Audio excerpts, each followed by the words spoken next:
오늘은 이제 최근 안 좋은 의미에서 논란이 되고 있는 NC소프트라는 기업에 대해서 좀 간단히 생각을 해보겠습니다. 차트를 이제 가지고 왔는데 좀 넓은 의미, 넓은 관점에서 차트를 보면서 과거 히스토리를 좀 보면서 최근에 벌어지는 이슈에 대해서도 좀 개인적인 견해를 말씀드리려고 합니다.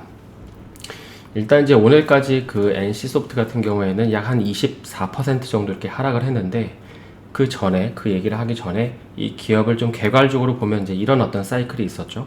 저는 이제 사실 이 시기를 경험한 세대인데, 이제 NC소프트라는 기업은 1998년에 이 리니지라는 게임을 이제 시장에 내놓으면서 주가가 이제 여기 급격하게 오르는 이제 2017년에는 이 리니지 모바일이라는 국내 모바일 게임을 이제 출시를 하면서 이제 그 이후에 게임 매출 순위 1위가 이제 계속 부동의 자리를 유지하면서 이제 부각이 되기 시작합니다.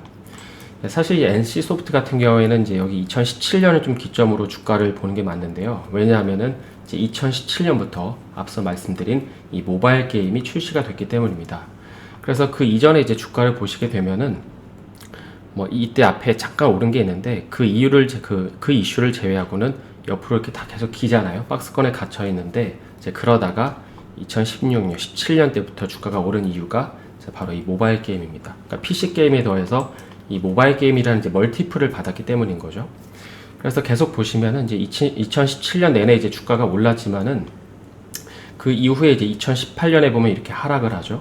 이때 이제 어떤 이슈들이 있었냐면은 이제 리니지 2 모바일 출시가 또 지연되는 것도 있었고, 그리고 이때는 아니나 다를까 중국의 한학령 이슈가 좀 불거지게 됩니다. 그러니까 사드 문제 때문에 이 세계 최대 게임 시장인 이 중국 시장을 좀 잃으면서 주가가 일시적으로 이렇게 하락을 하다가 이제 옆으로 이제 기게 되는 거죠. 하지만 이제 지연된 리니지 2 모바일이 2019년에 이제 출시가 되면서, 그리고 또 제대로 된 흥행을 기록하면서 2020년까지 주가는 다시금 이제 상승 추세로 전환하게 됩니다. 특히 2019년 이 하반기에는 이 앞서 언급드린 이 리니지 모바일, 그리고 이제 리니지 2 모바일이 국내 게임 매출 1위와 2위를 이제 차지하게 되면서 거의 여기 이 시점부터 이후에 주가가 90도로, 기울기가 이제 거의 90도로 이제 오르기 시작하는 거죠. 그리고 또 2020년을 이제 보게 되면 이 시기는 이제 코로나 시기인데, 우리가 알다시피 코로나로 인해서 수혜본 산업 중에 하나가 바로 이제 게임 섹터가 있잖아요. 그래서 이 두 가지 시기가 맞물려서 앞서 언급한 이 리니지 2 모바일이 더 이제 활개를 날게 됩니다. 그러니까 이 리니지 2 모바일이 이제 국내에만 한정된 게 아니라 2020년에는 이제 일본이랑 대만 지역에도 출시가 됐는데, 특히 대만 같은 경우에는 일주일 만에 이 리니지 2 모바일을 이 120만 명이나 이 게임을 하면서 소위 대박을 좀 기록하게 되는 거죠. 그래서 이제 2020년은 또 코스피가 워낙 좋았으니까 그런 어떤 시너지까지 받으면서 주가는 거의 100만 원을 터치를 하게 되죠. 그래서 이제 그 이후에 이제 2월까지 좋았는데 올해 2월부터 주가들 보면 계속 이제 흘러내리고 있습니다. 그래서 그 이유에 대해서 추적을 해보면 일단 첫 번째로는 이게 있을 것 같아요. 이 트릭스터라는 게임이 이제 있는데, 늘 이제 그런 유저들은 사실 존재하지만 이번 게임 같은 경우에는 이 유명한 인플루엔서들도 이제 그런 얘기를 하는데, 리니지랑 다른 게임을 이제 출시하겠다고 했지만 결국 열어보니까 이제 과금을 유도하는, 좀 약간 극단적인 표현을 써서 이제 과금을 유도하는 이제 쓰레기 게임. 그래서 이제 리니지 3가 나오는 거란 이런 이제 비판이 되게 많았거든요. 왜냐면 이제 그도 그럴 게, 이 게임 같은 경우에는 실제로 해보신 분들은 알겠지만은 이 리니지 게임을 하시던 분들이 그대로 이제 넘어왔기 때문입니다. 그러니까 이제 리니지에서 넘어온 그 과금 유저들이 적극적으로 또 이 게임에서 과금을 하면서, 당연히 과금을 했으니까 좋은 아이템을 이제 본인이 가지고 있잖아요. 그래서 그걸 기반으로 이제 뭐 보스도 잡고, 또 그들끼리 이제 좋은 아이템을 가지고 있는 그들끼리 이제 사냥을 하면서 사냥터도 이렇게 통제를 하기 시작하는데, 그래서 이제 이렇게 나온 드랍형 아이템들을 이제 팔아야겠죠. 뭐 여기까지는 사실 이제 정상적인 과정인데, 근데 문제는 본인이 이제 초기에 이제 투자한 걸 회수를 이제 아이템을 팔면서 회수를 해야 되잖아요. 그래서 그렇게 하려고 이제 장터에 아이템을 내놨는데 이게 시간이 흘러도 팔리지가 않았다는 것입니다. 그래서 그 이유를 보니까는 일단 유저가 많지 않은 것도 있었고, 근데 더 큰 문제는 그 탑 티어 유저랑 그 밑에 있는 유저랑, 그러니까 소위 말해서 이제 중산층이 이제 비었다고 하죠. 그런 어떤 갭이 너무 많이 이제 차이가 났기 때문입니다. 그래서 결국에 이제 돈만 엄청 때려박은 유저들만을 위한 게임이 되면서 이 돈만 쓴 유저들이 이제 엄청나게 손해를 봤다라는 이제 유명한 일화가 있죠. 그러니까 그런 상황에서 이번에 NC소프트가 전작에 좀 실패를 만회하려고 최근에 이제 블레이드 소울 2를 출시를 했는데, 안타깝게도 이게 또 한 번의 이제 흥행에 대실패를 하면서 이제 현재 이제 상황에 이르렀다고 보시면 될 것 같습니다. 실제로 이제 오픈 당일에 이제 얼마가 인기가 있는지를 좀 보니까 그 한두 개의 서버를 제외하고는 서버가 이제 다 텅텅 비었다고 해요. 그러니까 사실 오픈 첫날이 이제 제일 중요하잖아요. 뭐 심리적으로도 봤을 때.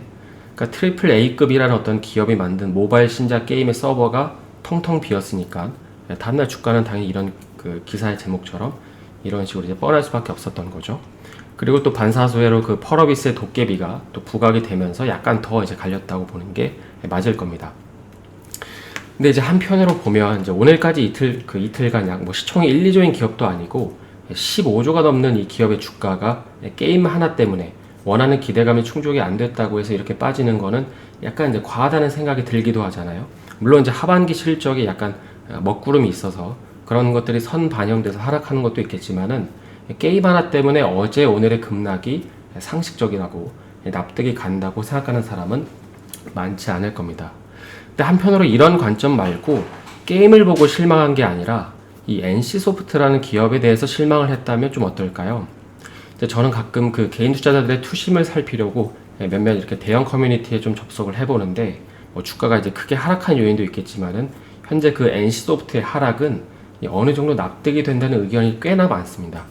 그리고 그 시발점은 바로 이제 이 이슈 때문인 거잖아요. 물론 이제 펄어비스의 도깨비가 시장 기대치에 부합을 하면서 더 이제 많이 이제 사람들이 할 거니까 그런 기대감 때문에 흥행 실패한 기업들이 주가가 빠지는 것도 납득이 가지만, 그보다는 최근 NC소프트를 바라보는 유저들의 주된 어떤 견해는 이제 회사에 실망을 한 투자자들이 이번 흥행 참패를 트리거로 계기로 이제 떠났다는 그런 이제 이슈도 있다는 것입니다. 왜냐하면은 그 앞서 흥행에 실패했다는 이제 트릭스터라는 게임 같은 경우에는 여기 이제 기사 하단에 보시면은, 그러니까 시장에서 기대하는 매출이 안 나온 건지 실적이 아예 안 나온 건 아니었거든요. 그러니까 일반적으로 구글 플레이 기준 10위 안에 든다라고 했을 때는 그래도 하루에 몇 억씩은 매출이 나온다는 건데, 이제 문제는 그 시장이 기대하는 기대치보다 이제 못해서 문제인 거잖아요. 그래서 최근에 카카오 게임이 좋은 흐름을 보인 이유도 이제 이 반대로 생각하면 되는데, 관련 유저들의 이제 커뮤니티를 보게 되시면은 그 오딘이라는 게임의 탑 랭커들의 경우 대부분이 그 리니지에서 넘어온 유저들이 상당히 많다고 합니다. 그러니까 과금 랭커들이 이제 리니지에서 이제 오딘에다 돈을 쓰니까 카카오 게임이 이제 재평가가 되는 거죠.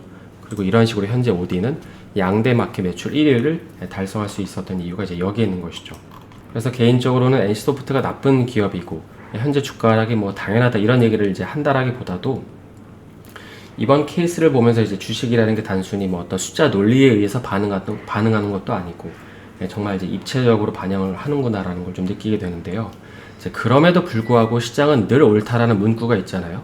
그러니까 그 말에 이제 비추어 보면 누군가는 이 정도의 주가가 이 기업에게 이제 적당하다고 판단을 해서 매도를 한 거라는 생각을 해보면, 물론 이제 이 의미에는 많은 걸 내포하고 있겠지만 한편으로는 이제 이번 주말에는 내가 보유한 기업들에 대한 시장의 주류 의견이 뭔지 한번 이제 살펴보는 시간을 가지셨으면 하지 않나 싶습니다.